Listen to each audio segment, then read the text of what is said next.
আজকে একটা কথা বলি তোমাদের, শোনো। কথাটা হলো, এখন যে যেমনভাবে ভিডিও করছে ফেসবুকে আপলোড করছে, কেউ সময় কাটানোর জন্যও করছে, কেউ আবার দুটো টাকা আসবে সেই ভেবেও ভিডিও ফেসবুকে দিচ্ছে। আবার এগুলোর জন্য কিছু মানুষ আছে পেছনে কথা বলে।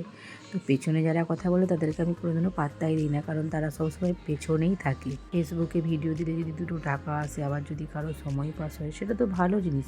কিন্তু তা বলে এই নয় যে বাজে ভিডিও দেবো, বাজে বাজে কথা লিখবো কাউকে, সেগুলো করা উচিত নয়। আমি সেগুলোকে একদম সমর্থন করব না। কিন্তু কেউ সময় পাস করার জন্য ভিডিও দিচ্ছে, বা ভালো ভিডিও কেউ দিচ্ছে, দুটো পয়সা আসবে, টাকা আসবে, যেটা এখন সবাই করছে, তো আমার মনে হয় কোনো এটা খারাপ জিনিস নয়। তার জন্য যদি কেউ পেছনে কথা বলে থাকে, বলুক কথা। তো আমি ভিডিও দিচ্ছি, আমার নিয়েই তো অনেকেই অনেক কিছু বলছে, আমি কোনো পাত্তাই দিই না। আমি টাইম পাস করছি, সত্যি কথা বলতে আমার ভালোও লাগছে ভিডিও দিতে। সেখান থেকে যদি আমার দুটো পয়সা আসলে আসবে, সেটা তো খারাপ কিছু নয়, ভালোই তো।